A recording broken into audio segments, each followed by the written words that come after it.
She climbed onto a stranger's lap in front of 200 people and whispered 3 words that changed everything. Charlotte Hayes. CEO. Billionaire. Untouchable. And yet there she was, trembling like a woman who had just run barefoot across broken glass, her designer dress catching the ocean wind.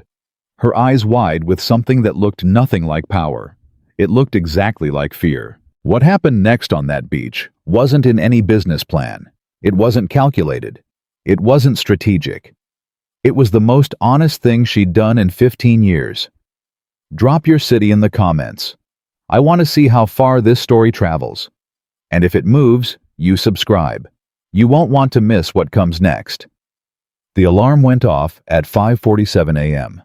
Not 5:45, not 6 o'clock, 5:47, because that was the exact number of minutes it took for James Calloway to shower, dress, start the coffee, and have a bowl of cereal sitting on the kitchen table before Sophie woke up. He'd timed it 11 months ago during a particularly rough Tuesday, and he hadn't deviated since. Routine, he'd learned, was the scaffolding that held a broken life together. He stood at the kitchen counter in a worn gray t-shirt and construction boots, staring out at the Pacific through a window that needed cleaning. The fog was still sitting heavy over the water. The morning felt like every other morning, quiet, in a way that used to feel peaceful, and now just felt like the silence after someone stops arguing. Sophie's footsteps padded down the hallway. He didn't turn around. He just reached over and pulled the cereal box closer to her bowl. "You forgot the spoon," she said. "No, I didn't." He set the spoon on the counter beside the bowl without looking. She climbed onto the bar stool and considered this. "Daddy." "Yeah." "Is today Friday?" "Thursday." She let out a sigh that was far too theatrical for a 7-year-old. "So 2 more days until the beach." 2 more days. "Can we get ice cream this time? You always say maybe and then we don't." "I say maybe because I mean maybe." "That's not what maybe means." James finally turned around and looked at her. She had her mother's eyes, dark brown, impossible to argue with. She was already spooning cereal with the focused dedication of a surgeon, her hair still matted on one side from sleep. He loved her so much, it sometimes felt like a physical weight in the center of his chest. "Fine," he said. "Ice cream." She didn't smile. She just nodded like this had always been the correct answer, and she'd simply been waiting for him to arrive at it. James Calloway had lived in Carmel by the Sea for 6 years. Long enough that people recognized him at the grocery store. Long enough that he knew which bakery opened earliest on Sunday and which stretch of the bike path flooded after heavy rain. He'd come here after the divorce, and he'd stayed because Sophie liked the ocean, and because it was far enough from Sacramento that running into his ex-wife at the pharmacy wasn't something he had to worry about. The divorce itself hadn't been dramatic. That was almost the worst part. No screaming, no thrown dishes, just 2 people who had slowly, quietly stopped choosing each other, until one morning his wife Diane set a cup of coffee on the counter in front of him and said very calmly, "James, I think we both know this isn't working." And the terrible thing was, he hadn't been able to disagree. The hurt wasn't in the ending. The hurt was in realizing how long they'd both been pretending. He'd thrown himself into work after that.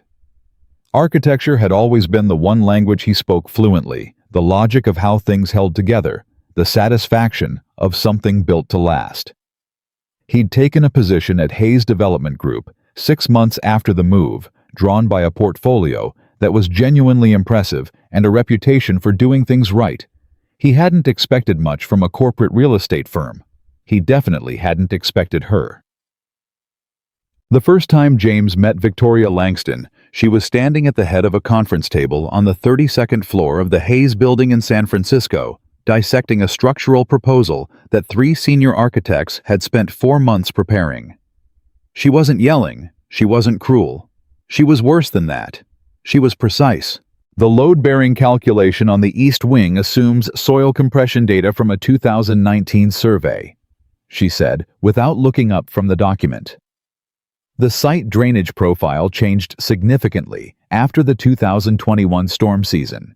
Did anyone verify the updated geotechnical report? Silence. 11 people around that table and not one of them said a word. Bob. I'll take that as a no. She closed the folder. We push the presentation 2 weeks. Get the updated report. I'm not standing in front of investors with numbers I can't defend. She looked up then, and her eyes swept the room with the calm efficiency of someone scanning a spreadsheet and landed on James, who was new enough that he hadn't yet learned to make himself invisible in these meetings. You.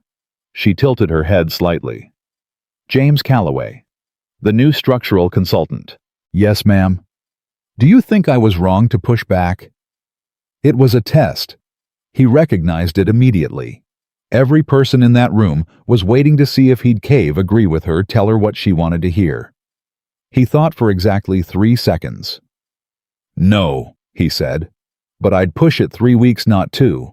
The updated report alone takes 10 days. You'll want buffer for the review cycle. Something flickered in her expression. Not quite a smile. More like the way a chess player looks when the opponent makes an unexpected move. 3 weeks it is, she said and moved on. He hadn't been sure if he'd passed or failed until 2 days later, when his project manager told him that Victoria Langston had specifically requested him on the coastal development team. Over the following months, James learned things about Victoria Langston, the way you learn things about someone you're not supposed to be paying attention to in fragments indirectly from the spaces around the official story. She was 36. She'd built Hayes Development Group from a regional property firm into a billion-dollar company over 8 years after taking over from her father, who'd been diagnosed with early-onset Parkinson's. She had no children. She worked 14-hour days. She was brilliant in a way that made other brilliant people feel competent by comparison. She was also, he noticed, almost completely alone. Not in an obvious way. She was surrounded by people constantly, executives, assistants, lawyers, clients. She was the center of every room she walked into. But he started noticing the small things. She always ate lunch at her desk by herself, facing the window. She remembered the names of people's kids, their anniversaries, their favorite sports teams, but never talked about her own life. She laughed easily in meetings, a bright, confident sound, and then her face would settle back into something quieter, more guarded when she thought nobody was looking. James had worked around enough people in pain to recognize the particular way someone smiles when they're keeping something locked down. He didn't push. It wasn't his place. He was her employee. She was his boss. That was the whole of it, except that it wasn't, and he knew it in the private part of himself, where he kept the things he wasn't ready to say out loud. You look tired, Sophie told him one evening matter-of-factly, as he helped her with a second-grade worksheet about community helpers. I'm fine. Mrs. Peterson says when people say they're fine, it usually means they're not. He looked at his daughter. Mrs. Peterson talks a lot. She's a teacher.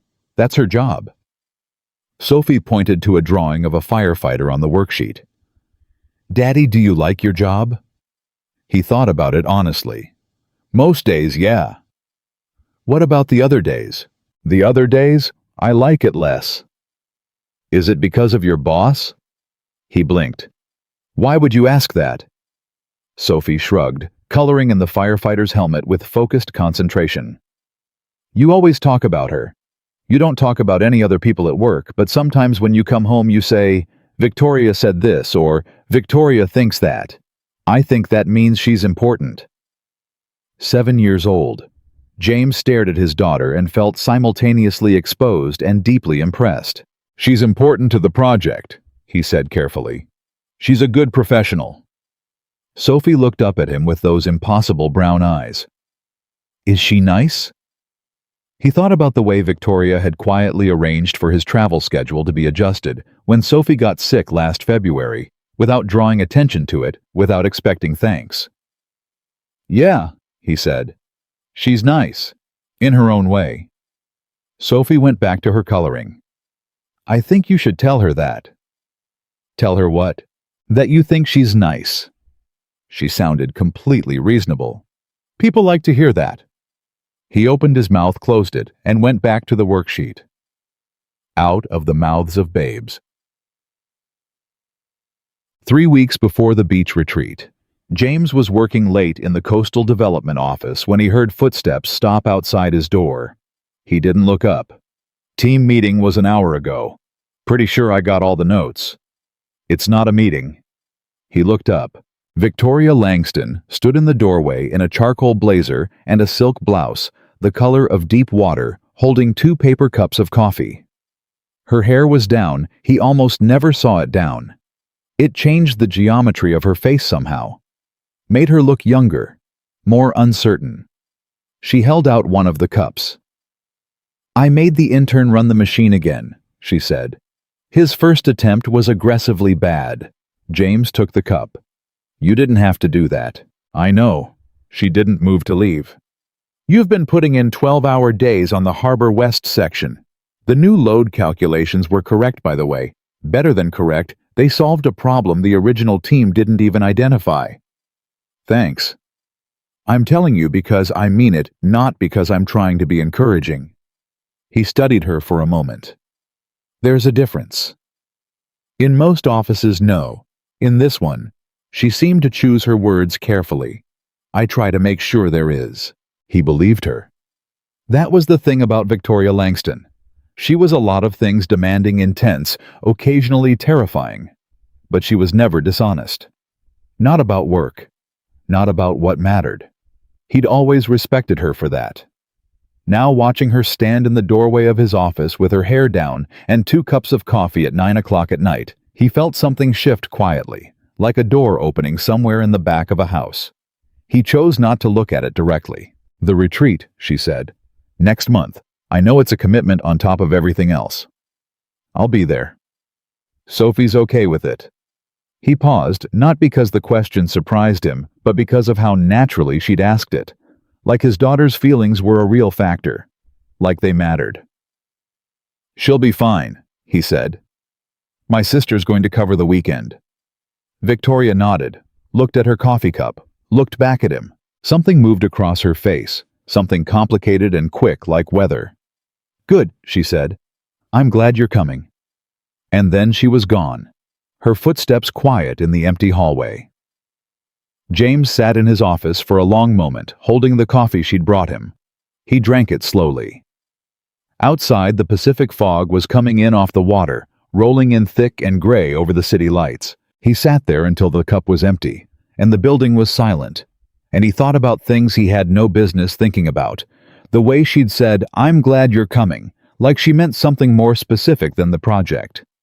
Then he finished his work, packed his bag, drove home, and stood in the dark doorway of Sophie's room for a full minute, listening to her breathe. She was sleeping with her arm around a stuffed whale named Gerald. He whispered, "Good night, kid." She didn't stir. He walked to his own room, sat on the edge of his bed, and told himself what he always told himself. "She's your boss. She's a billionaire. She's out of your reach. Go to sleep, James." He believed it. He just wasn't sure he believed it the way he used to. Yeah. The Friday evening they arrived at the Meridian Resort, the sun was already low over the water, painting everything amber and copper. James stepped out of the company shuttle with his bag and stood for a moment looking at the ocean. Something in his chest loosened, something he'd been holding tight for weeks without realizing it. Sophie had insisted he bring back a shell. "A good one, Daddy. Not just any shell. A really good one." He'd promised. He was scanning the shoreline automatically, already calculating angles and tide lines, when he heard a voice behind him. "Still thinking about load distributions?" He turned. Victoria was standing a few feet away in a white linen shirt. No blazer, no heels. She had sunglasses pushed up on her head and a leather duffel over one shoulder. And she looked, for the first time since he'd known her entirely, like a regular human being. He smiled. He couldn't help it. Old habit. "It's beautiful," she said, looking out at the water. "I always forget how much until I'm actually standing in front of it." "When's the last time you just looked at the ocean?" She thought about it. Genuinely thought about it. 3 years, maybe 4. That's too long. She looked at him then, and something in her expression was different than the boardroom. Different than the office hallway, different than every context in which he'd ever known her. She looked like she wanted to say something. Instead, she said, "Go get checked in. Welcome dinner's at 7." She walked ahead of him toward the lobby. James watched her go. Sophie's voice floated up in his memory. "I think you should tell her that. People like to hear that." He picked up his bag. He went inside. That night at dinner, everything seemed fine. He laughed at the right moments. He talked strategy with the project managers. He drank one beer and switched to water. He watched Victoria work the room. Watched her make every person at that table feel like the most interesting person she'd spoken to all week. She was extraordinary at it. She was also, he noticed, watching the entrance. Not obviously. Not in a way that anyone else would catch. But he caught it. 3 times during dinner, her eyes drifted to the door. And each time, something moved across her face, something careful and controlled. The way you control a reaction you've been practicing. Controlling for a long time. When the dinner ended and guests began filtering toward the fire pits in the bar, James fell into step beside her on the way out. "Who are you looking for?" he asked quietly. She didn't miss a beat. "What do you mean?" "You checked the door 3 times during the salmon course." She was quiet for 2 seconds. "I wasn't looking for anyone." He didn't push it. But he noticed that when they reached the patio, she positioned herself with her back to the wall and her face toward the parking lot, and that she held her wine glass in both hands very slightly, like someone who needed something to hold on to. He didn't know what was coming, but standing there in the warm, salt air, watching the woman he wasn't supposed to have feelings for, try very hard to look like nothing was wrong. James Calloway felt something cold settle in the pit of his stomach. The weekend had barely started, and somehow he already knew that nothing about it was going to go the way either of them had planned. The next morning started like it was going to be ordinary. James was up before 6 old habits standing on the resort's private deck with a cup of coffee that was better than anything he made at home. The ocean was doing what oceans do, moving, breathing, indifferent to the small human dramas unfolding along its edge. He watched a pelican glide low over the surface and thought about Sophie, who had called the night before to tell him Gerald the whale had fallen behind her bed, and that his sister couldn't reach him, and that this was an emergency. He'd walked her through the retrieval operation over the phone for 11 minutes. Crisis averted. He was smiling at the memory when he heard the sliding door open behind him. Victoria stepped onto the deck in running clothes, dark leggings, a quarter-zip pullover, hair pulled back. No makeup, no armor.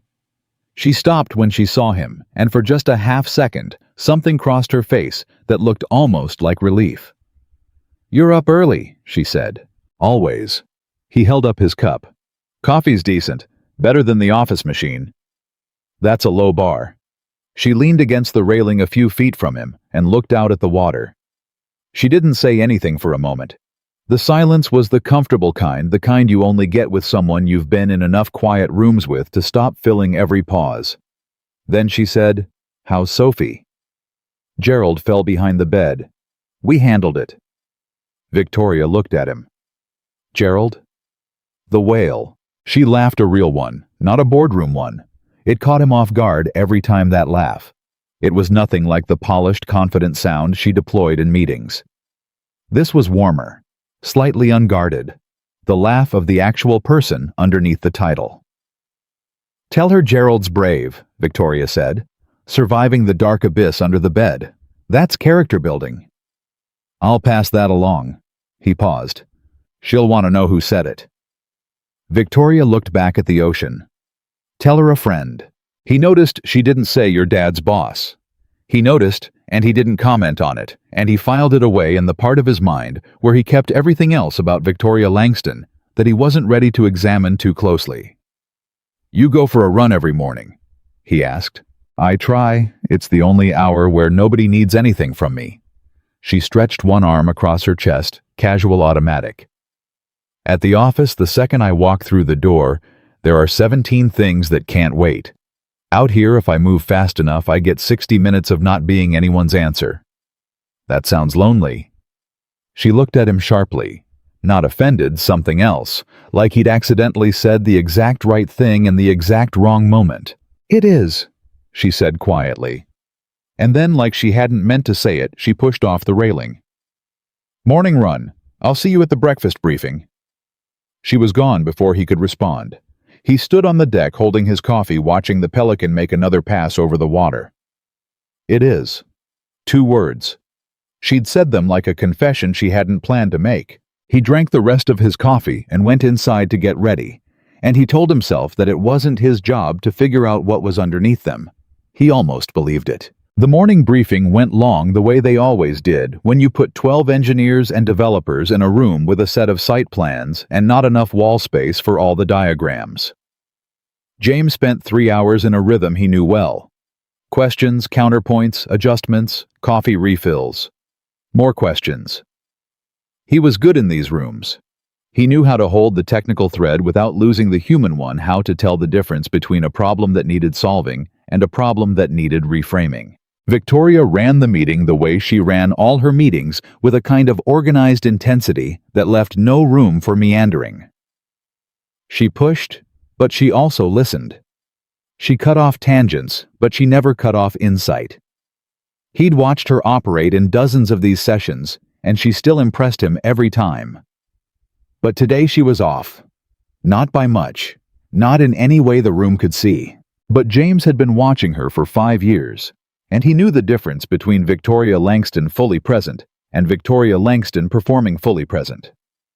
Today, she was performing. Her attention kept skimming the surface of the room instead of sinking into it. Twice he caught her glance at the door. After the session broke for lunch, he caught up with her in the hallway. "The revised drainage proposal for Section C," he said. "I want to flag something before you review it." She turned. "Walk with me." They walked. He talked about the proposal for approximately 45 seconds before she stopped in the middle of the corridor and looked at him directly. "You didn't pull me aside to talk about Section C." He met her eyes. "No."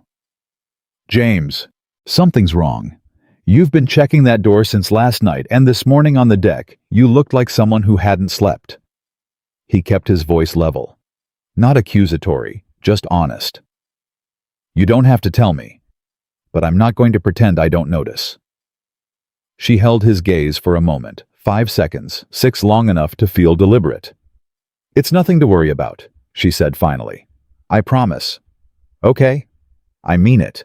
I know you do." He nodded slowly. "That's not the same as it being true." Her jaw tightened, not in anger he knew, but in the way she clenched things when she was trying to hold them together. He'd seen that expression before, in high-stakes presentations when the data wasn't cooperating. But this wasn't a presentation. "Let me handle it," she said quietly. "Please." There was something in the "please," something compressed and urgent, that didn't belong to the CEO. It belonged to someone smaller, older, more afraid. He stepped back. "All right." She walked ahead of him toward the dining terrace, and he followed at the appropriate distance, and neither of them mentioned it again through lunch. What he didn't know, what he had no way of knowing yet, was that 30 minutes before the morning briefing, while he'd been reviewing site documents in his room, Victoria had been standing in the lobby, staring at a text message on her phone. 3 words. "I'm here." Surprise. And a name she hadn't let herself think about in 2 years. Ryan Mercer.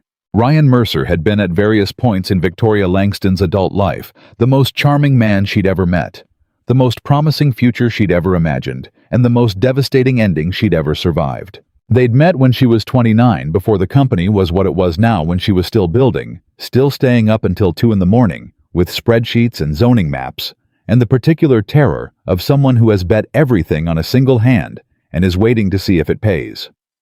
Ryan had been in finance. He was funny and smooth and present in a way that felt like an answered question. He made her feel for the first time in a long time like the company wasn't the only thing that mattered. She'd let herself fall. Completely. Which wasn't like her. She'd let herself imagine the other life, the one that existed beside the boardroom, not instead of it. They'd gotten engaged on a rooftop in Manhattan, And she had been in that moment genuinely happy in a way she hadn't experienced since her father was healthy and the future was still open. 14 months later, Ryan had stood in the kitchen of the apartment they shared and explained calmly, reasonably, with the particular cruelty of someone who has rehearsed that he couldn't do this. That he'd thought he could build a life alongside someone like her, someone so focused, so driven. But the truth was, he needed someone who had more of herself left to give at the end of the day. That he'd been seeing someone else for 4 months. That he was sorry. 6 days before the wedding, she hadn't broken down in front of him. She'd held herself together through that entire conversation with a steadiness that she'd be proud of later and hollow about always. She'd waited until he left. Then she'd sat on the kitchen floor in her work clothes for 2 hours and come to understand in the specific and merciless way that only true grief teaches that she had been wrong about everything she thought she'd built. Not the company. The company was real. The personal life. The belief that she deserved one that she was capable of sustaining, one that was what had been wrong. She'd rebuilt herself around certainty after that.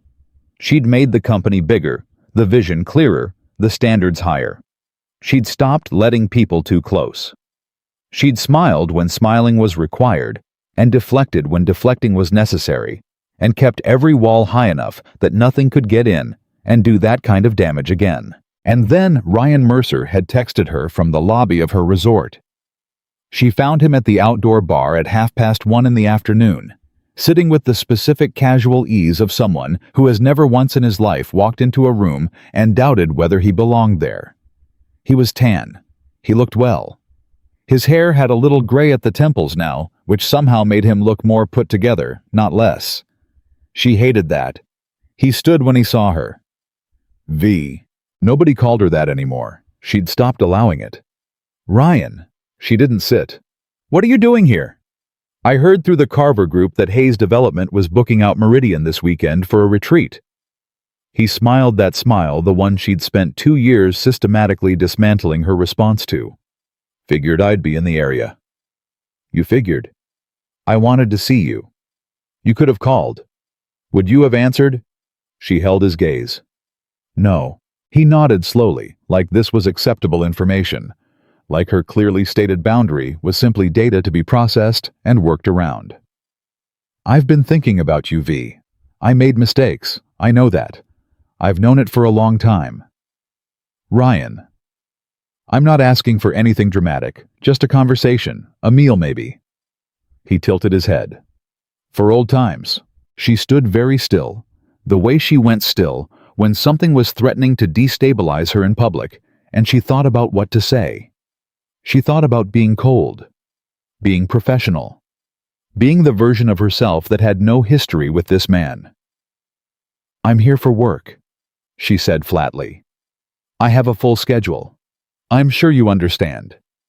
She walked away before he could respond, but walking away from Ryan Mercer, she'd learned a long time ago, was not the same as being free of him.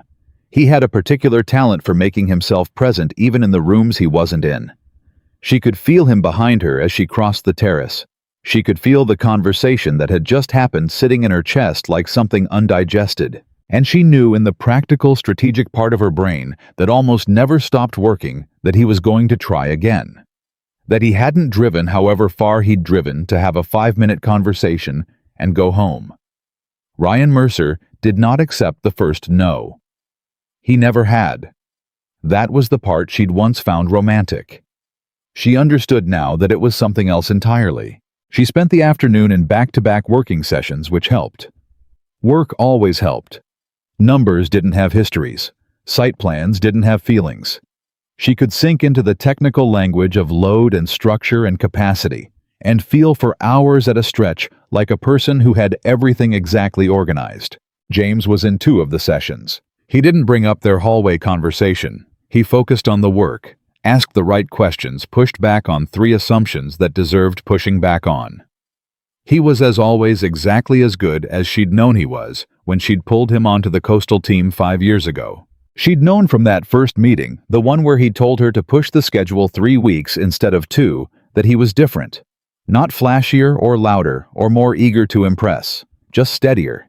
like a load-bearing wall that doesn't call attention to itself but is quietly the reason everything else holds. She'd been careful. She'd been appropriate. She'd maintained every professional line with the discipline of someone who understood exactly how much she stood to lose. She'd also, somewhere in the second year, stopped being able to pretend she didn't feel anything. It wasn't dramatic. It didn't announce itself. It was just a slow, accumulating certainty, the way she noticed when he wasn't in the room, the way she remembered things he'd mentioned in passing. The way his laugh during a long meeting was the thing that sometimes kept the whole afternoon from feeling like a waste. She'd never said anything. She would never say anything. He was her employee. She was his boss. That line existed for reasons, and she respected reasons. And he had Sophie. And Sophie deserved a father who wasn't tangled up in something complicated with his employer. And James deserved a life that wasn't further complicated by a woman who, if she was honest, still didn't entirely trust herself with the parts of life that existed outside a balance sheet. So she'd held it. Quietly. For years. Ryan being here was a specific kind of torture, because Ryan being here was a reminder, loud and unwanted, of what happened the last time she'd let herself believe she could have both things. The company and the person. The work and the life. The last time she'd tried, she'd ended up on a kitchen floor. At 4:30 between sessions, she stepped outside for air and found James standing at the edge of the terrace watching the water. He wasn't on his phone. He wasn't reviewing documents. He was just standing there, present, in the way she'd always found quietly remarkable about him. He heard her step and looked over his shoulder. "Session's not until 5, he said. "I know. I needed air." She stood beside him. Not close, appropriate distance. Professional. "You want to talk about it?" he asked. Quietly. No pressure in it. She looked at the water. "Not yet." "Okay. Maybe later. Whenever you're ready." She stood there beside him for 3 minutes without saying anything, and he didn't push, and he didn't fill the silence with noise, and it was the most settled she'd felt all day. She thought, this is the problem. This is exactly the problem. Because standing next to James Calloway when everything felt like it was starting to crack was the most natural thing in the world, and she had no idea what to do with that. Dinner that evening was quieter than the first night. The working sessions had tired people out in the specific, satisfying way that real progress does. Conversations were looser, less performed. Someone told a genuinely funny story about a building permit catastrophe in Phoenix that had the whole table going. James laughed, the full version, the real one, and Victoria watched him and thought about what Sophie had said once, according to him, on one of the rare occasions he'd mentioned it in passing. "I think you should tell people when they're nice. People like to hear that. Smart kid." She was finishing her second glass of wine when she felt it, the particular shift in the air that happens when a room's social geometry changes. She didn't have to look up to know. She looked up anyway. Ryan Mercer was standing at the entrance to the dining terrace, scanning the tables, dressed like someone who'd put careful thought into looking like he hadn't put careful thought into anything. His eyes found her, and he smiled that same smile, and he began moving through the room toward her table, with the confident ease of someone who has never once been told no by a room and believed it. Under the table, completely invisible, Victoria's hand found the stem of her wine glass and held it with both hands. He's going to come over here, she thought. He's going to introduce himself. He's going to be charming and easy, and he's going to make it impossible for me to be cold without looking like the problem. She knew his playbook. She'd written the chapters. And she thought, I can't do this tonight. Not here. Not in front of my team. Not in front of James. Ryan was 20 feet away. Then 15. Victoria set down her wine glass very carefully. She made a decision. She looked at James sitting right beside her, close, solid present, and the decision had already made itself before her brain had fully caught up with it. Tomorrow. On the beach. She was going to have to do something tomorrow, and it was going to be the most vulnerable thing she'd done since she'd sat on a kitchen floor in her work clothes and let herself understand that the life she'd planned was gone. She'd figure it out in the morning. For tonight, she held herself together. Ryan reached the table, smiled at the group, and said, "Sorry to interrupt, V. Do you have a moment?" Every face at the table turned toward her. James didn't look at Ryan. He looked at her. Just her. And his expression said very quietly, without words, "I see you. Whatever this is, I see it." "Ryan," she said with a smile that cost her more than anyone in that room would ever know. "This isn't a great time. We're mid-dinner." "Of course." His smile didn't waver. "Tomorrow, then. I'll have my assistant check the schedule." He looked at her for a long moment. Then he nodded, charming to the last, and turned and walked back through the dining room. The table resumed its conversation. James said nothing, but under the table, when no one was looking, he slid his hand 3 inches across the tablecloth. Not touching hers, just close, and she understood exactly what he meant by it. "I've got you." She picked up her wine glass. She breathed.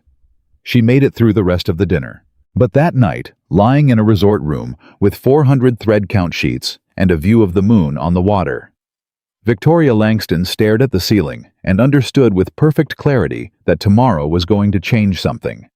She just didn't know yet how much. She was already awake when the sun came up. Victoria hadn't slept more than 2 hours. She knew because she'd watched the ceiling go from black to gray to the pale, washed-out color of early morning, and she'd tracked every shift the way you track something you're afraid of losing control of. At some point, she'd gotten up, sat in the chair by the window, and stared at the water until the horizon started to separate itself from the sky. She'd spent those hours doing what she always did when things were threatening to fall apart. She made a plan. The plan was simple. She would get through the morning session. She would respond to Ryan's inevitable follow-up with something polite and terminal.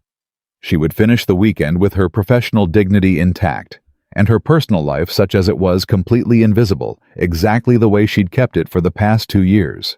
It was a good plan. It lasted until 9:47 in the morning, when she walked out of the resort's main building to get coffee and nearly collided with Ryan Mercer, standing on the path, clearly having just come from the direction of the beach, clearly having positioned himself on the one route she always used, between the building and the breakfast terrace.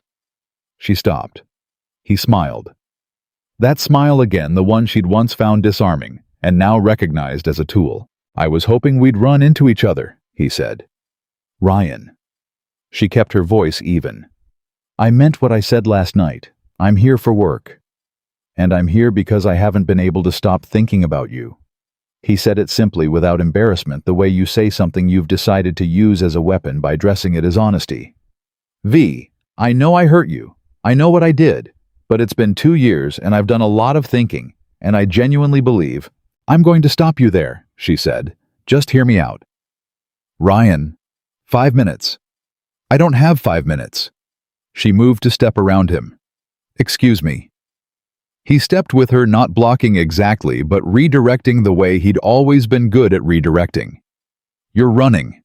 You've been running from this for 2 years. She turned and looked at him with the clearest, flattest expression she had. "I'm not running from anything. I made a decision about what I wanted in my life, and you're not part of it. That's not running. That's choosing." His expression shifted. Something flickered behind it, something less smooth. "You're telling me you don't feel anything, that 2 years and an engagement and all of it is just gone. What I feel isn't your business anymore. I still love you." She held his gaze and said nothing for 3 full seconds.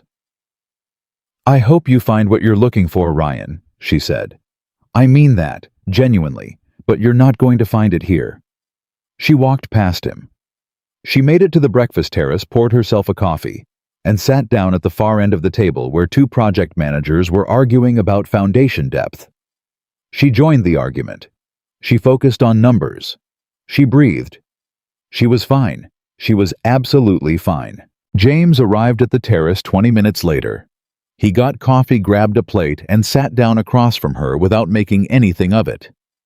He listened to the foundation debate for about 30 seconds before offering a technical counterpoint that shifted the whole conversation. He didn't ask how she was doing. He didn't look at her with the specific, careful concern that people sometimes deployed when they wanted credit for noticing. He just sat across from her, steady and present, and let the morning be a normal morning. She was more grateful for that than she knew how to say. The morning session ran until noon. By the time it wrapped, the sun was high, and the resort had taken on the particular relaxed quality of a Saturday afternoon, people filtering toward the pool, toward the beach, toward the comfortable inertia of a weekend that was for most of them actually restful. Victoria had been planning to spend the afternoon reviewing the Harbor West revision documents. She was halfway back to her room when her phone buzzed. A text from Ryan. "I'll be at the beach bar at 2. I think you owe it to yourself to at least have one honest conversation. You've been hiding behind that company for 2 years, and you know it." She stared at the message. Hiding behind that company. She put the phone in her pocket and kept walking. She tried to work. She sat at the desk in her room with the Harbor West files open and her reading glasses on, and she read the same paragraph 4 times without absorbing a single word of it. The phrase kept coming back. Hiding behind that company. The particular cruelty of it wasn't that it was entirely wrong. The cruelty was that Ryan had just enough knowledge of her to know exactly which door to knock on. She closed the files at 1:15. She changed into a white summer dress because it was hot and she needed air, and she was not going to let Ryan Mercer dictate what she wore on a Saturday afternoon. She walked down to the beach. She told herself she just needed to walk, to breathe, to remember that she was a person who had handled significantly harder situations than a manipulative ex showing up at a work retreat. She told herself all of that, and then she looked up and saw Ryan standing 30 yards away at the edge of the beach bar patio. Arms crossed, watching her with an expression of absolute patience, the expression of someone who had predicted this outcome and was savoring the accuracy of the prediction. Everything in her locked up. It wasn't fear exactly. It was something older than fear. It was the specific paralysis of being perceived by someone who knows your weaknesses and has already decided how to use them. Ryan was watching her the way he'd always watched her when he thought he had the advantage, with that particular stillness that said, "I knew you'd come." She couldn't turn around. Turning around would be exactly what he expected. She couldn't walk toward him either. She stood on the sand with the sun on her face and felt for a moment completely cornered, and it was the most humiliating thing she'd felt in 2 years, because she was Victoria Langston and she did not get cornered. And then she saw James. He was 20 feet to her left, sitting in one of the resort's beach cabanas, his shoes off a set of documents on the low table in front of him that he clearly hadn't looked at in a while. He was watching the water.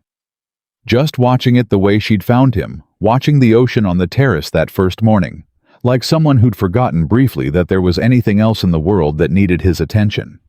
She didn't think. Later, she would examine the decision from every angle she had, and she would always arrive at the same conclusion: she hadn't made it. It had made itself. Something in her had done the calculation before her conscious mind had finished running the numbers, and the answer had come back clear and immediate and completely terrifying. She walked toward him. He heard her coming and looked over, and his expression did the thing it sometimes did. Opened up slightly, the way it did when he wasn't in a meeting and wasn't performing anything for anyone. "Hey," he said. She didn't answer. She stepped into the cabana, and she sat down on the edge of his chair, not beside it, on his lap, because there was nowhere else and no time. And Ryan was watching from 30 yards away, and she could feel his eyes on her back, like a hand she couldn't shake off. Her hands were shaking. She was aware of that. She was aware of everything. The sun, the sand, the sound of the water, the warmth of James going completely still beneath her, the way he drew a single quiet breath and held it. She leaned close to his ear. "Please," she whispered, "kiss me. Ryan is watching." The words came out smaller than she'd intended, more honest than she'd planned. James didn't move. For 3 seconds he was absolutely still, and she could feel him thinking. Feel the careful, precise way he processed things, the same way he processed structural problems and load calculations, and every other thing he took seriously. Then quietly he said, "Victoria." Just her name. But in his voice it meant about 4 different things at once. She didn't look at him. She kept her eyes toward the water away from Ryan, and she said, I know. I can't let him think. Her voice caught. She stopped, swallowed, started again. I can't let him think he has any power here. James's hand moved. Slowly, deliberately, he lifted it and placed it on her shoulder. Not pulling her in, not pushing her away. Just resting there. Warm. Present. A hand that said, I'm here without saying I'll pretend. She felt something in her chest crack open just slightly. How long has he been watching? James asked. His voice was low and entirely calm. Since I walked onto the beach. And before that? She was quiet. He texted you, James said, not a question. This morning, and last night she stopped. He knew I'd come to the beach. He positioned himself so I'd see him and feel like I had no choice but to go over. And you came to me instead. Yes. He was quiet for a moment. His hand was still on her shoulder. Steady. Is he coming over here? James asked. She glanced sideways just briefly without turning her head fully. Ryan was still at the patio's edge, still watching. But he hadn't moved toward them. Something in the picture she and James made together was giving him pause. She could tell by the way his posture had shifted, the calculated patience gone slightly uncertain. Not yet, she said. Okay. James exhaled slowly. Then let's just sit here. She turned to look at him. Then, which was a mistake in terms of keeping her composure, because his face was close and completely unguarded, and the expression on it was something she didn't have a clean word for. Not pity. She would have stood up immediately if it was pity. Something more careful than that. Something that looked like it had been sitting behind his eyes for a while and had simply decided in this particular moment not to hide. You didn't kiss me, she said. No, I asked you to. I know. He held her gaze. I'm not going to let you use me to win a performance. That's not... He paused, choosing. That's not what you actually need right now. She stared at him. What I actually need, she repeated slowly. You need him to understand that you've moved on, that you're not available, that you're... He stopped. That there's someone. He said the last part carefully, like he was stepping onto ground he wasn't sure would hold. The kiss isn't the point. The truth is the point. She didn't say anything for a long moment. Below them, waves moved in and pulled back. Someone's kid laughed somewhere down the beach. A gull landed on the sand 10 feet away, looked at them with complete indifference, and flew off. You're making a lot of assumptions about what the truth is, she said finally. Am I? She looked away, back at the water. Ryan had started moving. She felt it before she saw it, the shift in the energy of the beach, the way the air changed when he started closing the distance between them. 20 yards, 15. His hands in his pockets, his walk easy and unhurried, like a man who had already decided how this conversation was going to go. James felt it too. She knew because his hand tightened just slightly, just once on her shoulder. Ryan stopped 6 feet from the cabana. V. His eyes moved from her to James and back. Something calculated happened in his expression, a rapid assessment, a recalibration. I didn't realize you were with someone. Ryan, she said. Her voice came out steadier than she deserved. This is James Calloway. He's a friend, James said. He looked at Ryan directly with the kind of uncomplicated steadiness that didn't need to announce itself. James Calloway. Ryan studied him. Ryan Mercer. He didn't offer his hand. I didn't know Victoria had brought personal guests to the retreat. I'm here for the project, James said. The personal part is separate. He said it simply without edge, and somehow that was more effective than anything aggressive could have been. Ryan's jaw moved slightly. He looked back at Victoria. Can we talk privately? No, she said. Ryan. Her voice was quiet and completely final. I meant what I said this morning. I mean it more right now. Whatever you came here hoping to find, it's not here. I need you to understand that." He looked at her for a long moment. She held his gaze. She didn't look away, and she didn't soften, and she didn't give him the one crack he needed to get through. Finally, Ryan's expression shifted into something more like the real thing beneath the charming surface, something tired and a little defeated, and she thought genuinely sorry, in the way people are genuinely sorry when they finally understand that what they want isn't available to them. "All right," he said quietly. He looked at James once more. Then he turned and walked back up the beach. Victoria watched him until he was through the patio and out of sight. She didn't move for a moment. She sat perfectly still on the edge of James's chair with his hand on her shoulder and the sound of the ocean doing its steady, indifferent work, and she took 3 slow breaths. Then James said quietly, "You want to tell me what that was really about?" She closed her eyes. "Not here," she said. "Okay. When?" She opened her eyes. The beach stretched out empty and sunbright in front of her. Somewhere in the resort, her team was probably wondering where she was. She had documents to review and calls to return, and a professional life that ran on the reliable fuel of never stopping moving. "Tonight," she said. "After dinner. I'll be there." She stood up. She smoothed her dress. She took stock of herself the way she did after difficult negotiations, checking for damage, assessing what held and what hadn't. What had held her voice, her composure, her refusal to give Ryan the satisfaction. What hadn't held everything else.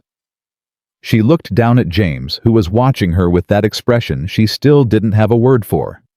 "Thank you," she said, "for not kissing me." Something moved in his face. "You're thanking me for that." "You were right.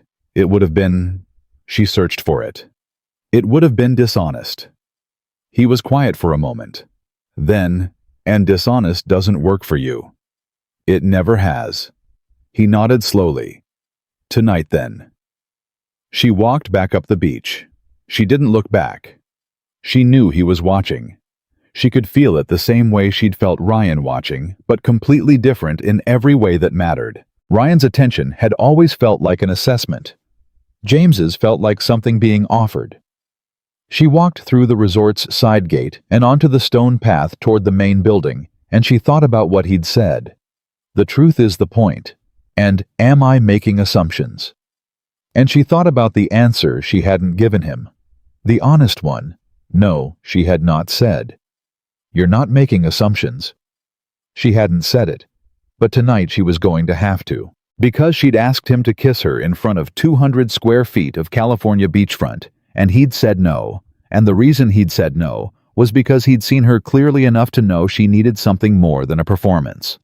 Nobody had seen her that clearly in longer than she could remember.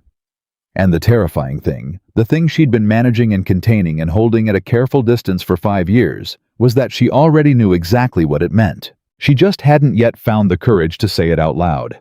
Tonight, she was going to have to find it. Dinner was the kind of meal that happens on the last full evening of a retreat, looser than the first night, more honest, the professional performance, giving way to something more human as people ran out of energy to maintain their public selves. Wine flowed more freely. Laughter came easier. Someone had found a Bluetooth speaker, and there was low music drifting across the terrace from somewhere. James ate and talked and laughed at the right moments, and did all of it on autopilot because the part of his mind that was supposed to be handling the social mechanics of dinner was entirely occupied by the afternoon. By the beach. By the way she'd said, "Please," that compressed, unguarded "please," and the way her hands had been trembling when she sat down. He kept returning to it the way your tongue returns to a sore tooth. Not because it hurt exactly, because it was there. Because it was real in a way that most of the weekend had only been gesturing toward. Victoria was 3 seats down, and she was doing what she always did at these dinners, making everyone feel like the most interesting person in the room. She laughed at the right moments. She asked follow-up questions that proved she'd actually listened. She was by every visible measure completely fine, but twice during dinner, she looked at him. Not the professional glance, not the quick check-in across the table. She looked at him the way you look at someone when you're holding something you don't know how to put down, and you're hoping without quite admitting it that they can see the weight. He looked back, both times. The second time, she held his gaze for just a second longer than she needed to, and then she looked back at the person speaking to her, and he understood that the evening had a clock on it. After dinner, people drifted toward the fire pits, toward the bar, toward bed. James excused himself at 9:15, told the project manager he'd see him at the morning wrap-up, and walked down to the lower terrace that ran along the edge of the resort's property, where the stone pathway met the sand. There were a few small tables and chairs down there far enough from the fire pits that it was quiet, lit only by the pathway lanterns and whatever the moon was offering. He sat down and waited. He'd been there 7 minutes when he heard her footsteps on the stone path. He didn't turn around. He listened to her approach, and he heard her stop just behind him, and then she came around and sat in the chair across from him, and set a glass of wine on the table between them that she didn't drink. For a moment, neither of them said anything. The ocean did its work in the background. Then Victoria said, "I don't know where to start." "Start wherever it's true," James said. She looked at him for a moment. Then she looked at her wine glass. She turned it slowly by the stem once, twice, and he recognized it as the thing she did in meetings when she was organizing her thoughts into the form she wanted them in before she spoke. Only this time, he suspected there wasn't a form that was going to make this easier. "Ryan and I were engaged," she said. 2 years ago. We'd been together for about 2 years before that." She paused. "He ended it 6 days before the wedding. I found out he'd been seeing someone else for 4 months." James didn't say anything. He let it sit. "I told myself I was over it," she continued. "I told myself I'd processed it and rebuilt and moved forward and all the things you're supposed to do. And I had in all the practical ways. I hadn't spoken to him. I hadn't looked him up. I hadn't let it affect my work." She stopped again. "But then he showed up here, and I realized that what I'd actually done was just build everything up around the wound. Not heal it, just fortify around it." "That's still a kind of survival," James said. "It's a kind of hiding." She said it without self-pity, just as a fact. "He said that to me this morning, actually, that I was hiding behind the company. And I wanted to dismiss it because he's the last person who has any right to say it." She looked up at him. "But he wasn't entirely wrong. Being hurt doesn't mean you're hiding. Sometimes closing a door is just closing a door." "I didn't close it," she said. "I bricked it up and built a wall in front of it and pretended the room had never existed." He was quiet for a moment. "And today," he said carefully, "on the beach." She exhaled. "Today on the beach I panicked. I saw him standing there watching me and I felt—" She shook her head. "I felt 14 years old. I felt like someone who had no idea what they were doing. And I looked over and I saw you and I—" She stopped, restarted. "I made a decision that I haven't made in a very long time." "What decision was that?" "To trust someone." The words landed in the space between them and stayed there. James looked at her steadily. He could feel the weight of what was underneath the conversation, the thing that had been underneath every conversation they'd had for 5 years, the thing both of them had gotten very good at not naming. He thought about being careful. He thought about all the reasons this was complicated, all the walls that existed between who they were to each other professionally and who they were sitting here right now in the dark. He thought about Sophie saying, "I think you should tell people when they're nice." He thought about his own kitchen floor equivalent those first months after the divorce, when he'd decided that the only safe thing was to stop wanting things he might not get to keep. "Can I tell you something?" he said. She looked at him warily. That phrase never precedes anything comfortable. "No," he agreed. "It doesn't." He leaned forward, elbows on his knees, and looked at her directly. "I've worked for you for 5 years. In that time, I've watched you make about 4,000 decisions, and I've disagreed with maybe 6 of them, and I was wrong about 4 of those 6. He paused. "You are the most precise person I've ever met. You don't do things by accident. You don't sit in someone's lap because you panicked." She was very still. "You came to me," he said, "specifically. You looked across that beach and you came to me, and I think you knew what you were doing when you did it. I think you've known for a while." She didn't answer immediately. Outside, the water kept moving. A log shifted in one of the fire pits up on the upper terrace and sent a brief shower of sparks into the dark. "You're going to make me say it," she said finally. "I'm not making you do anything. You're just going to sit there looking at me like that until I do." "I don't know what look you're referring to." "Yes, you do." She picked up her wine glass and held it without drinking. "You've been looking at me like that for 2 years, James. Probably longer. You're very good at looking and not saying anything and letting me think I'm the only one who feels—" She stopped herself. He waited. She set the wine glass down. "I fell in love with you," she said. "Somewhere in the second year, I think, but honestly, it might have been earlier, and I just wasn't letting myself use that word." She said it the way she delivered hard findings in a report, straight, no softening, no decorative language. "I never said anything because you were my employee, and I have lines I don't cross, and I wasn't sure you—" She stopped again. "And because the last time I let myself fall like that, I ended up on the floor," he said quietly. She looked at him sharply. "Not literally," he said, "but somewhere like it. I know that place." He held her gaze. "I've been there too." Something shifted in her expression. The CEO version of her, the one that was always slightly ahead of the room, always calculating, dissolved just slightly at the edges. "Your divorce," she said. "Yeah." He breathed out slowly. "Diane wasn't cruel. That was almost the hard part. She just stopped choosing me, and I realized I'd been doing the same thing. And after that, I told myself the smart thing, the safe thing was to just be a good father and a good architect, and stop wanting things that could leave." "That's hiding too," she said. "Yes, it is." The honesty of it sat between them, mutual, slightly painful, like two people comparing scars and recognizing the same source. "I noticed you," James said. "From that first meeting when you told the room to push the schedule. I noticed you, and I told myself it was professional respect, and it was, but it wasn't only that. And I kept telling myself you were my boss and a billionaire, and someone who existed in a completely different category from anything I had access to." He paused. "I told myself you were out of my reach." She stared at him. "I told myself the same thing. That you'd never see me as anything other than your employer. That there was no version of this that didn't end with me being the person who made things complicated for you and Sophie." She shook her head slowly. "We've been standing on opposite sides of the same wall for 5 years. With no idea the other person was there. Apparently." Her voice had gone quieter. "Not sad exactly, something more complicated than sad. Something that was sad and relieved and slightly disbelieving all at once." James stood up.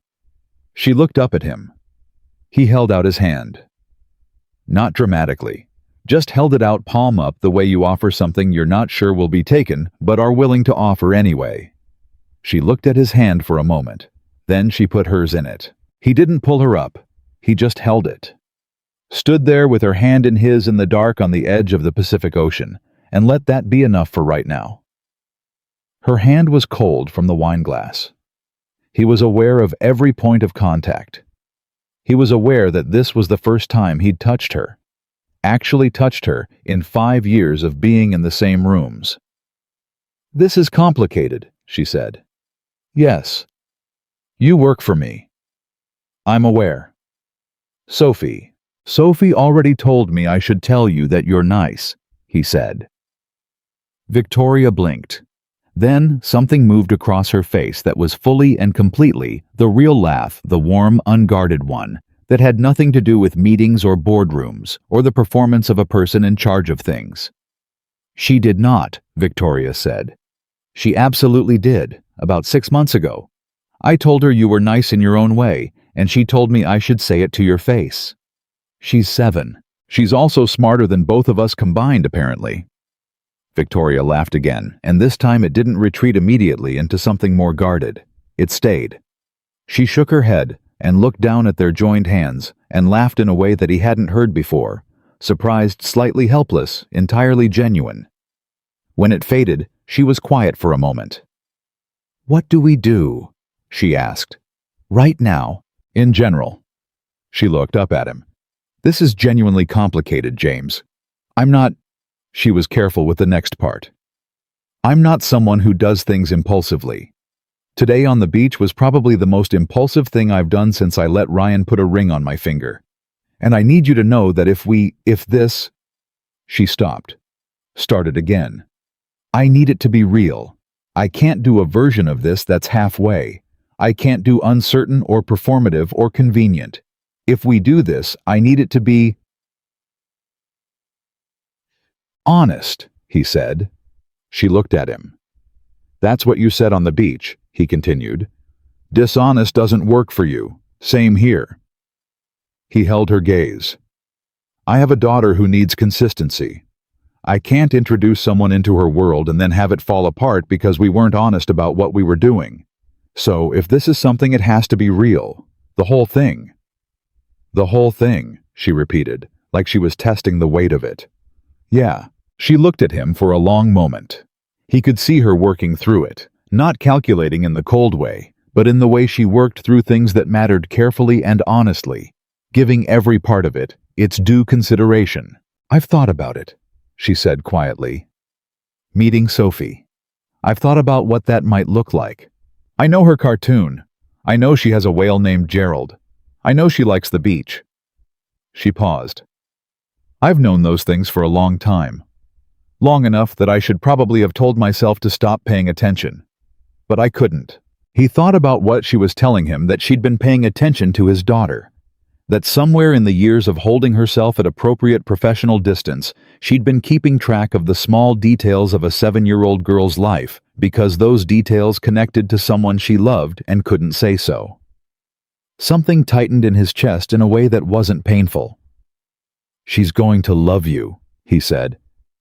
"You don't know that. She already thinks you're a friend. I told her you said Gerald was brave." He paused. "She asked me your name." Victoria went still. "What did you tell her?" "I told her a friend." He looked at her steadily. "Same as you said." She was quiet for a moment. Then she said very softly, "I want to be more than that." "I know," he said. "I want that too." The moon had moved since they'd sat down, tracking its slow, reliable arc across the sky. The fire pits on the upper terrace had gone quiet. People had gone to bed or inside or wherever people went when the evening ran out. Down here it was just the two of them, and the water and the pathway lanterns casting their small, reliable circles of light. James pulled her gently to her feet, not urgent, just bringing her level out of the chair and standing. She was close. He was aware of that. He was aware of her looking up at him with the last of the guards down. No boardroom, no performance, no CEO, just a woman who'd spent 2 years fortifying around something she hadn't healed, and 5 years loving someone she hadn't told. "On the beach today," she said, "when I asked you to kiss me." "Yeah. You said no because it would have been dishonest." "Right. Is it dishonest now?" He looked at her. Her face was entirely open. Not the polished, controlled openness of someone who has chosen their expression the actual thing. The vulnerable, undefended, completely real face of a person asking for something they're not sure they're allowed to want. He reached up and touched her face gently, one hand, just his palm against her cheek, and felt her go still beneath it, the way something goes still when it finally stops bracing for the impact that isn't coming. "No," he said quietly.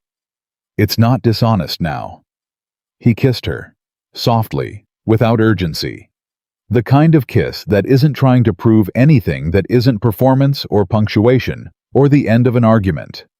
Just two people being honest with each other for the first time in 5 years in the dark on the edge of the Pacific, with the water doing its steady, indifferent work behind them. When he pulled back, she kept her eyes closed for a moment. Then she opened them. She didn't say anything for a few seconds. He watched her, watched something reorganize itself in her expression. Something settle that had clearly been unsettled for a very long time. "Okay," she said finally. "Okay. Okay." She breathed out slowly. That's what I've got right now. Okay. He almost smiled. That works. Don't push it, Calloway. I'm not pushing anything. You kissed me. You asked. She looked at him for a moment, and then the laugh came back, the real one. Quiet and warm and completely unguarded, and she pressed her forehead briefly against his shoulder, like someone setting down a weight they'd been carrying too long. He put his arms around her. She let him. They stood there for a while, not talking, just occupying the same space without the professional architecture of distance that had held them apart for 5 years. The water moved in and pulled back the way it always did, indifferent and reliable and ancient. After a while, she said into his shoulder, "This is going to be complicated." Still yes. We're going to have to be careful, with the company, with Sophie, with all of it. We will be. I'm not good at... She paused. I'm not practiced at this, letting someone in. I tend to manage things. I know. I'm probably going to manage this. Probably. You're going to have to tell me when I'm doing it. Deal. She lifted her head and looked at him. You're being very agreeable. I'm a reasonable person. In my experience, when someone agrees to everything in the beginning, they're not actually agreeing. He met her eyes. I'm agreeing because I mean it. I'm not afraid of complicated, Victoria.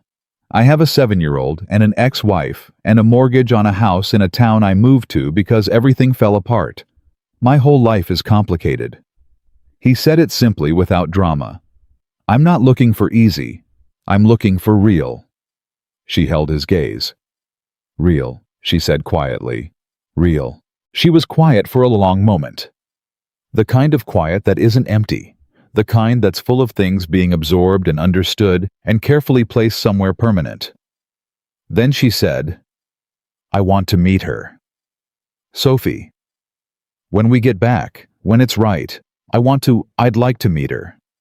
She said it carefully, understanding the weight of it. If that's okay with you. He thought about his daughter on a bar stool with her impossible eyes, and her wail, and her matter-of-fact wisdom about people liking to hear that they're nice. He thought about what she'd asked him months ago. Is she nice? Yeah. In her own way. I think you should tell her that. Yeah, he said. That's more than okay. Victoria nodded. She stepped back slightly, not away, just to a distance where she could look at him properly, and she looked at him the way she looked at things she was deciding to trust. Thoroughly, honestly, without the protective scrim of professional detachment. James, she said. Yeah. I'm glad you were on the beach today. He looked at her. I'm glad you came to me. She held his gaze for another moment. Then she picked up her wine glass from the table, finished what was left of it, set it back down and said, I have a 7 a.m. rap session. I know. I'm in it. You should sleep. You should too. She almost smiled. I will. I think I actually will tonight. She said it like it was a surprise. Like sleep was something that had been unavailable to her for long enough that its return was genuinely unexpected. She walked back toward the path. At the edge of the light, she stopped and turned back once. Calloway. Yeah. Sophie's right. You should tell people. She paused. It helps. She walked up the path and disappeared into the resort. James stood on the terrace alone for a few minutes. He listened to the water. He thought about 5 years and 2 people standing on opposite sides of the same wall, and all the conversations that had almost happened and hadn't. He thought about Sophie on her bar stool coloring a firefighter's helmet, telling him what he should do with the certainty of someone who had never learned to make things complicated. He thought about tomorrow, about the drive home, about his sister's voice on the phone when he called to check in, and Sophie grabbing the phone to tell him about Gerald's latest adventure. About the particular Sunday quality of his house, when they got back the quiet lived-in kind, the kind that had always been enough, and had sometimes felt on the long evenings like it was missing something he couldn't name. He thought he might be able to name it now. He sat down, leaned back, and watched the moon finish its slow arc over the water. For the first time in a very long time, James Calloway wasn't bracing for something. He wasn't maintaining distance from a thing he was afraid of losing. He wasn't managing expectations downward to protect himself from the drop. He was just sitting in the dark on the edge of the Pacific thinking about tomorrow. And tomorrow felt like something worth thinking about. The morning rap session ran 90 minutes and ended with the kind of productive consensus that only happens when people have spent a full weekend in the same space, eating the same food, and arguing about the same problems until something real gets built. There were handshakes and exchanged cards, and the particular energy of a group that had done actual work together and knew it. James packed his bag with the efficiency of someone who had learned through years of solo parenting to move through transitions without ceremony. His sister had texted at 7:15. Sophie had apparently woken up early and asked twice when he was coming home. He'd texted back tonight. Tell her Gerald should get ready for a full report. His sister had replied with 3 eye-roll emojis, which was her primary love language. He was loading his bag into the shuttle when he heard her voice behind him. Calloway. He turned around. Victoria was standing on the resort's front steps in a charcoal blazer and tailored trousers, luggage already handled by someone else, because she was still. Despite everything, a billionaire CEO at a company retreat, and some logistics operated on a different track than his. She had her sunglasses on and her phone in her hand, and she looked from a distance exactly like the person everyone in that resort saw when they looked at her. But she'd walked over to say goodbye to him specifically. And she wasn't looking at him the way she looked at the rest of the team. Safe drive, she said. You too. You're in the company shuttle. Yeah, 2-hour ride. She nodded, looked at him for a moment. Call me when you're home. He studied her. That's not a work call. No, she agreed. It's not. He almost smiled. All right. She held his gaze for another second. Long enough to be deliberate, short enough to be deniable to anyone watching, and then she turned and walked back toward the private car that was waiting for her, and James got in the shuttle, and that was that, except that it wasn't. It was the opposite of that. It was the beginning of something that didn't have a clean name yet, and the shuttle ride home was 2 hours of James staring at the California coastline, thinking about that, and not thinking about the Harbor West project at all. He called her when he got home. She picked up on the second ring, which told him she'd been waiting, which told him more than either of them had said on the resort steps. They talked for 40 minutes, not about work. He got home to find Sophie at the kitchen table doing a drawing with extreme concentration, his sister on the couch with a book, and Gerald the whale propped importantly against the cereal box like a dignitary awaiting a formal introduction. Daddy? Sophie didn't look up from the drawing. Did you bring a shell? He reached into his jacket pocket and produced a sand dollar he'd found on the beach Saturday morning, nearly perfect, pale gray and smooth. Sophie looked up. Her eyes went wide. She took it with both hands like it was delicate. This is a really good one. I know. This is the best one. I thought so. She held it up to examine it against the light. Did you find it yourself? He thought about Saturday morning, standing on the resort deck with his coffee watching a pelican, thinking about Victoria's laugh. Yeah, I found it myself. Sophie nodded with great satisfaction and set it carefully next to Gerald. His sister caught his eye over Sophie's head and mouthed, You good? He nodded. She raised an eyebrow that said she didn't entirely believe him, which was fair. He was more than good. He just didn't have the language for it yet. The first month back was careful. Deliberately mutually careful, the kind of careful that comes from two people who have both been hurt enough to know that the architecture of something real has to be built slowly or it doesn't hold. They talked on the phone.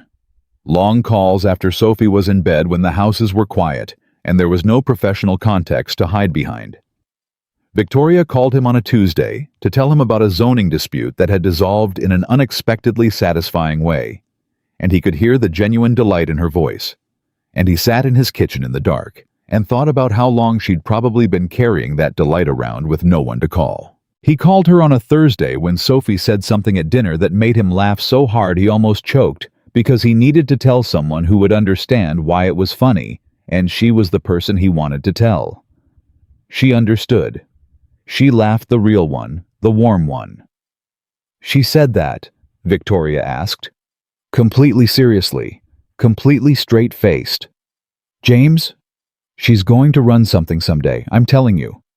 I know, it's terrifying. It's wonderful, Victoria said.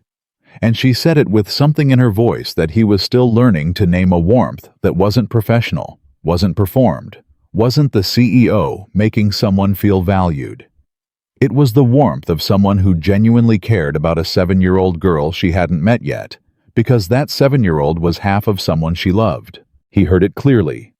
He didn't comment on it. He filed it in the place where he kept the things that mattered most and said nothing about yet. 6 weeks after the retreat, he addressed the professional question directly. He walked into Victoria's office on a Monday morning, closed the door and said, "We need to talk about the conflict of interest situation." She looked up from her desk. "I've already talked to the company's legal counsel." He blinked. "You have?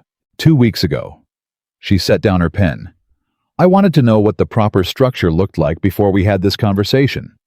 The answer is that your projects moved to direct oversight by the senior director, which they should have done 2 years ago anyway when you hit the level of work you're doing. There's documentation, there's transparency, there's no ambiguity." She held his gaze. "I don't do ambiguity."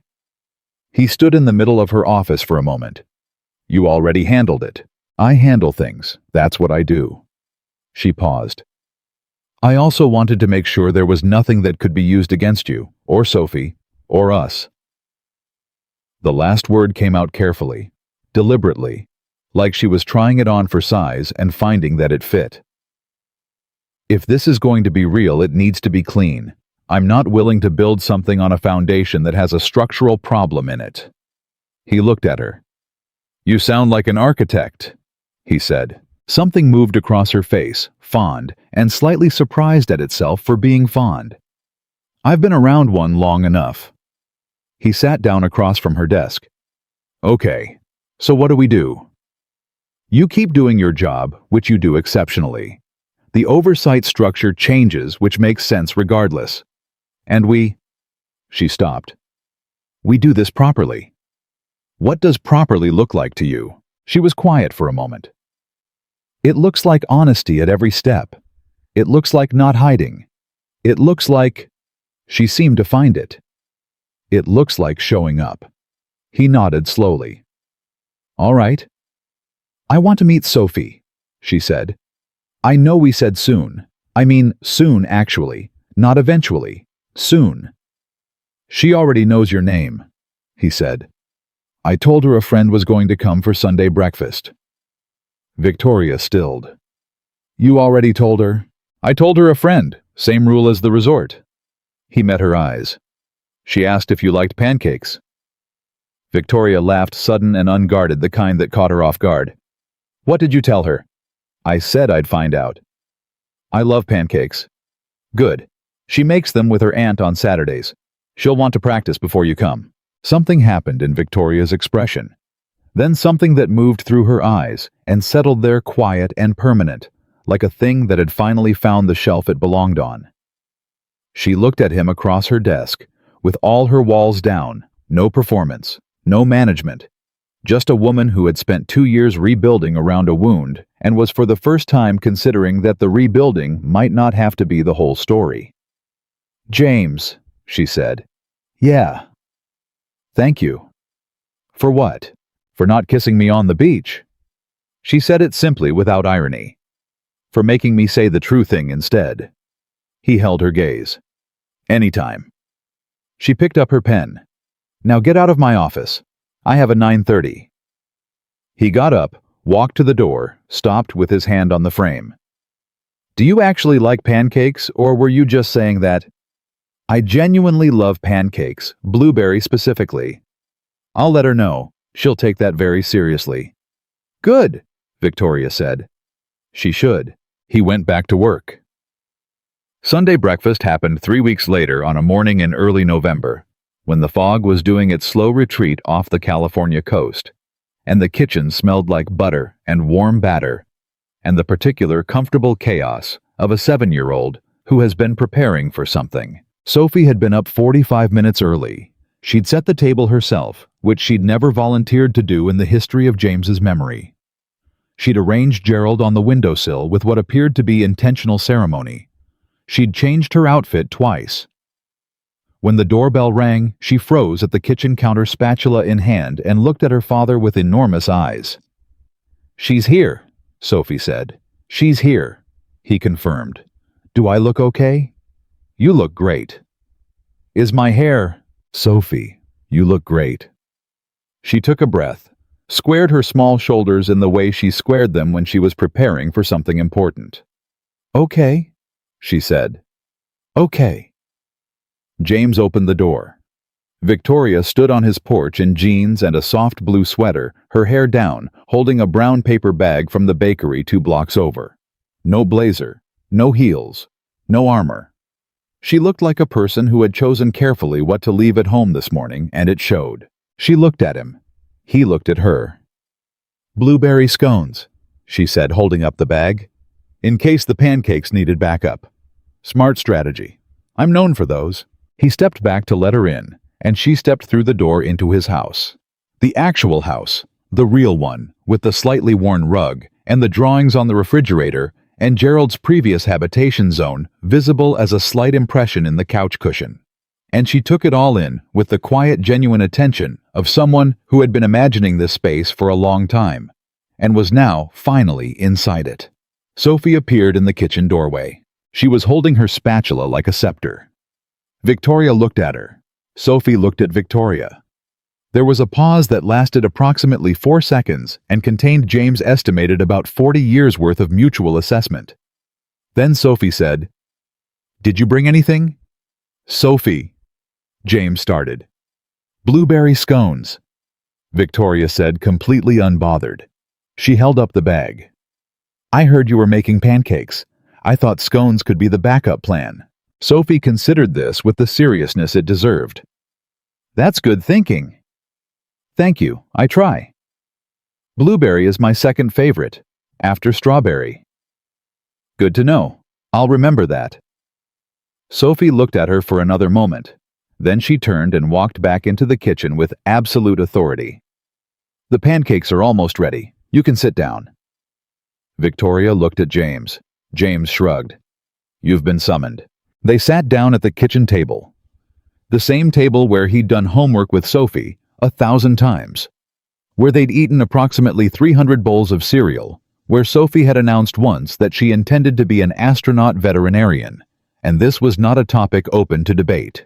Victoria sat across from Sophie and helped pour orange juice and answered 3 direct, serious questions about whether she had ever seen a whale in real life, what her favorite color was, and whether she thought Gerald looked more brave or more distinguished.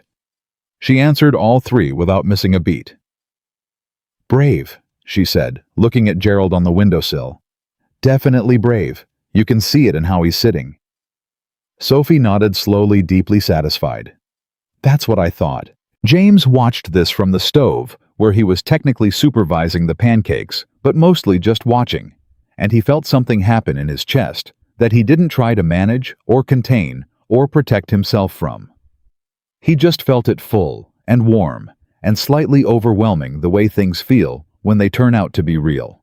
After breakfast, Sophie showed Victoria her drawing collection with the focused intensity of a curator walking a patron through a gallery. Victoria asked questions about each one. Real questions, not the gentle performative questions adults sometimes deploy with children. Actual questions, engaged and curious. And Sophie answered them with growing confidence and at increasing length. James washed dishes and listened to his daughter explain the narrative logic of a drawing that appeared to depict 3 horses and a submarine, and he heard Victoria say with complete seriousness, "I think the submarine is the most interesting part. What's its name?" Sophie hadn't considered this. "Gerald too," she said finally. "Perfect," Victoria said. At some point, Sophie climbed onto the couch next to Victoria to show her something in a book, and Victoria shifted naturally to make room, and they sat there together on his couch in the November morning light. His daughter and the woman he loved, heads bent over a picture book about ocean animals, and James stood in the kitchen doorway and thought, "This is it. This is what it looks like. Not perfect, not without complication, not without the years of careful navigation ahead, the professional questions, the blended logistics, the slow work of building something real between four lives that had each already been shaped by their own specific losses. But real, honest, present in the way that only true things are present. Later, when the scones were gone and Sophie had fallen asleep on the couch with her book on her chest, and Gerald restored to his position of honor beside her, James walked Victoria to the door. They stood on the porch in the cool November air, the fog having burned off completely, now the sky pale and clear. "She's extraordinary," Victoria said quietly. "I know. She's going to make everything harder and better and completely worth it." "That's accurate." She looked at him. Her face was open, fully open the way it had been on the terrace at the resort, and in her office, and on his couch this morning watching his daughter name a fictional submarine. The way he understood now, it had probably always wanted to be with him, and hadn't been allowed to until she finally let herself trust what she felt. "I'm not good at this," she said. "I want to be honest with you about that. I'm going to get it wrong sometimes. I'm going to manage things I should just feel. I'm going to default to strategy when I should default to showing up," he said. She stopped. "You said it yourself," he told her. "At the office, it looks like showing up." He looked at her steadily. "You showed up this morning, with blueberry scones and real answers about Gerald, and a question about a submarine's name." He paused. "That's the whole job, Victoria. That's all it is." She looked at him for a long moment. "That's all it is," she repeated quietly. "Yeah." She exhaled slowly, a long, real exhale, like someone setting down something they'd been carrying at arm's length for a very long time. Then she kissed him. On his porch, in the November light, with Sophie asleep inside on the couch, and Gerald watching over her, and the Pacific doing its steady work a few miles west. She kissed him in the easy, unhurried way of something that is no longer a decision, because it has already been decided. The way you kiss someone when the performance is over and the real thing has started. When she pulled back, she looked at him with clear eyes. "Sunday breakfast," she said. "Next week. Sophie'll want to know your pancake preference. Tell her I defer to the chef. She'll love that." "I know." She almost smiled. "I'm going to know her well enough to know things like that." He watched her walk to her car. No driver this time, her own car, a choice that meant something, and she got in and drove away down his quiet Sunday street, and he stood on his porch until she turned the corner. Then he went back inside. Sophie was still asleep, one arm around her book, Gerald tucked against her side. The kitchen smelled like maple syrup and blueberry scones and coffee and sundae. The sand dollar sat on the counter where Sophie had moved it carefully, deliberately, next to a drawing she'd made that morning that James hadn't noticed until now. He picked it up. It was 3 figures. Rough the way 7-year-old drawings are rough but unmistakable. A tall one with curly hair, a small one with a whale, and a third figure, a woman with long hair standing close to the tall one, colored in with the careful, focused attention Sophie reserved for things she considered important. Underneath, in Sophie's careful, blocky letters, U.S. James set the drawing down. He looked at his daughter sleeping on the couch. He looked at the sand dollar. He looked at the door where Victoria had just left and would come back through next Sunday, and the Sunday after that, showing up the way real things show up, not all at once, not without difficulty, but consistently, honestly, without stopping. He understood something then that he'd been slowly learning for 5 years, without knowing what the lesson was, that love doesn't always arrive as an announcement. It doesn't always show up loud and obvious and impossible to miss. Sometimes it shows up at 9 a.m. meetings with a technical correction. Sometimes it shows up with blueberry scones and serious questions about whale-stuffed animals. Sometimes it sits beside you for 5 years, quiet and patient, and completely present, waiting for both of you to finally stop hiding long enough to see it. And when you do, when you finally stop building walls around the wounded parts and tell the truth instead, what you find on the other side isn't what you lost.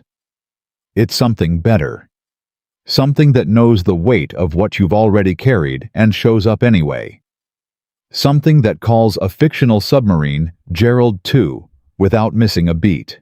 Something that says us in blocky 7-year-old letters with complete and unassailable confidence before anyone has finished figuring out what the word means. James Calloway picked up his daughter's drawing, walked to the refrigerator, and put it next to the others.